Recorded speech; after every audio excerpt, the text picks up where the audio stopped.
احادیث کا مضمون ہے جو آج بھی بچہ اپنے مرحوم والدین کو ایصال ثواب کرے، ان کے رشتہ داروں کے ساتھ اچھا سلوک کرے، ان کو کسی کے ماں باپ کو گالی دے کر اپنے ماں باپ کو گالی نہ دلوائے، وہ ماں باپ کے فرما برداروں میں شامل ہوگا۔ لوگ اپنے ماں باپ کو گالیاں دلواتے ہیں، کیسے؟ صحابہ نے کہا حضور اپنے ماں باپ کو کون گالی دے سکتا ہے؟ اللہ کے حبیب نے فرمایا دوسرے کے ماں باپ کو گالی دیتے ہیں لوگ، پھر ان کے ماں باپ کو گالی دیتے ہیں۔ گالیاں دینے والوں ماں بہن کی گالیاں دیتے ہو، زبان لٹک نہیں جاتی؟ اس لیے دی اللہ نے زبان، اور پھر سامنے سے کیا ہوتا ہے؟ تمہاری ماں، تمہاری بہنوں، تمہارے والد کو گالیاں پڑتی ہیں، اچھا لگتا ہے؟ ارے ایسے کام کرو کہ لوگ کہیں ایسی اولاد ہے تو ماں باپ کیسے ہوں گے؟ اتنا پیارا بیٹا، ایسی پیاری اولاد، ان کے ماں باپ کو اللہ جنت نصیب کرے۔ ایسے کام کرو نا کہ ماں باپ کو قبر میں بھی رحمتیں اور دعائیں ملیں۔ اگر آج کوئی چاہتا ہے کہ اپنے ماں باپ کی روح کو خوش کر لے، خوب ایصال ثواب کر، نفل نماز پڑھے تو ماں باپ کے نام پر ثواب بھیج دے، ذکر و اذکار کرے۔ ماں باپ کی بارگاہ میں نامہ اعمال پیش ہوتے ہیں، یاد رکھنا، گناہ نہ کیا کرو۔ ہمارے گناہ جب ماں باپ کے پاس جاتے ہیں تو ماں باپ غمگین ہو جاتے ہیں۔ خوش نصیب ہے وہ ماں باپ جن کی اولاد نمازی ہے، عبادت گزار ہے، دین کا کام کرنے والے، صدقہ خیرات کرنے والے ہیں۔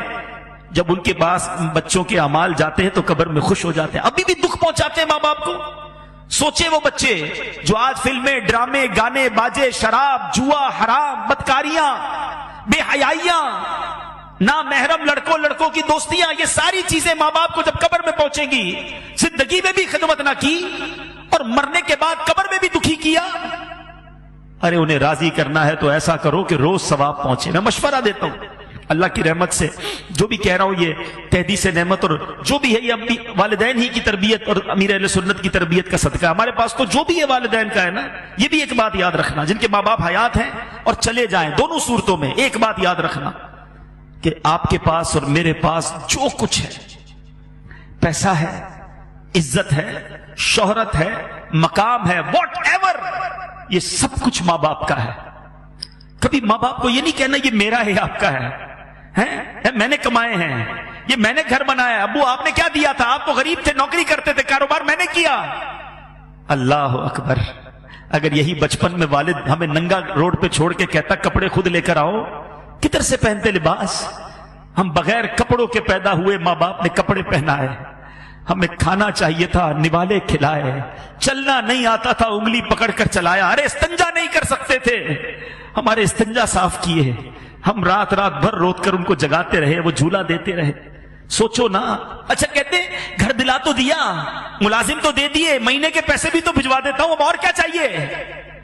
ارے ماں باپ کو یہ نہیں چاہیے، ماں باپ کو آپ چاہیے، ماں باپ کو بیٹا چاہیے، ماں باپ کو بیٹی چاہیے، اس کے دو میٹھے بول چاہیے، اس کا پیار چاہیے، اس کی محبت چاہیے۔ وہ پیسے کے لیے جیے کب تھے؟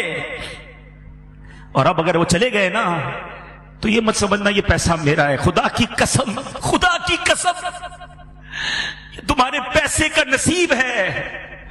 اگر تمہارا پیسہ ماں باپ کے لیے کسی جگہ استعمال ہو جائے، ماں باپ پر خرچ ہو جائے اور زندگی میں خرچ ہو جائے، تو خوش نصیب ہے وہ بچہ کہ کبھی ماں باپ کو کچھ لا کر کھلائے، کبھی ماں باپ کو کچھ اچھا پہنائے، کبھی ماں باپ کو کوئی تحفہ دے۔ اس سے زیادہ خوش نصیب کوئی نہیں ہے۔ ساری زندگی جنہوں نے مجھے پہنایا، جنہوں نے کھلایا، آج اللہ نے موقع دیا کہ میں ان کو کچھ پیش کر سکوں، اور اگر اس وقت نہ کر سکے، اللہ نے بعد میں مال دے دیا ہے، اللہ نے بعد میں نواز دیا ہے نا، تو آج کر لو نا، بھیجو نا ثواب انہیں، صدقہ کر کے، خیرات کر کے۔ مشورہ دیتا ہوں ماں باپ کے نام کی مسجد بناؤ، اللہ نے دیا ہے نا، اللہ بڑا کریم ہے، صرف ماں باپ کو ثواب نہیں ملے گا۔ اللہ کے حبیب فرماتے ہیں جو اللہ کے لیے مسجد بناتا ہے اللہ اس کے لیے جنت میں گھر بناتا ہے۔ ماں باپ کو بھی ثواب ملے گا، تمہیں بھی جنت میں گھر مل جائے گا۔ اور ہم نکمے روز ثواب نہیں پہنچائیں گے، مسجد والے روز ثواب پہنچائیں گے۔ مجھے جب بھی فیضان جیلان دیکھتا ہوں، اس مسجد میں جب بھی آتا ہوں، مجھے سکون ہوتا ہے کہ انشاءاللہ یہاں ہونے والی ہر نماز میں میرے والد کو ثواب ملتا ہو، یہاں ہونے والے ہر اجتماع میں میرے والد کو، مجھے بڑی امید ہے، مجھے یاد ہے وہ سارے دن کہ اس مسجد میں کتنے نمازی تھے اور کس طرح ابو آتے تھے، کس طرح ہماری ہمتیں بڑھاتے تھے۔ مجھے ایک صاحب ملے، مرنے کے بعد بہت ساری باتیں پتہ چلتی، اسلم ڈیڈی ماشاءاللہ اس مسجد میں، وہ بھی ہمارے بہت اچھے ساتھیوں میں سے تھے، آج کل فیصلہ آباد میں ہیں۔ مجھے ان کا میسج آیا، کہتے عبدالحبیب بھائی یوں تو آپ کے والد صاحب کی بہت ساری یادیں ہیں، مگر ایک بار فیضان جیلان مسجد، جب یہاں گھر تھا، یہ مسجد گھر کے اندر تھی، تعمیر نہیں ہوئی تھی، چھوٹا سا ایک گھر تھا، تو کہتے اتنی بارش ہوئی کراچی میں کہ پانی بھر گیا، ساری رات بارش ہوتی رہی.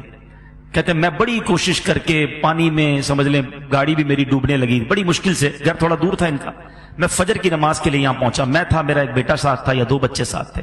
کہتے مسجد میں آیا، کوئی نہیں تھا سوائے آپ کے والد صاحب کے. یہ اب بتایا انہوں نے والد صاحب کے انتقال کے، بولا اکیلے آپ کے والد صاحب بیٹھے تھے اور انتظار کر رہے تھے کوئی نمازی آ جائے تو ہم جماعت سے فجر ادا کر لیں.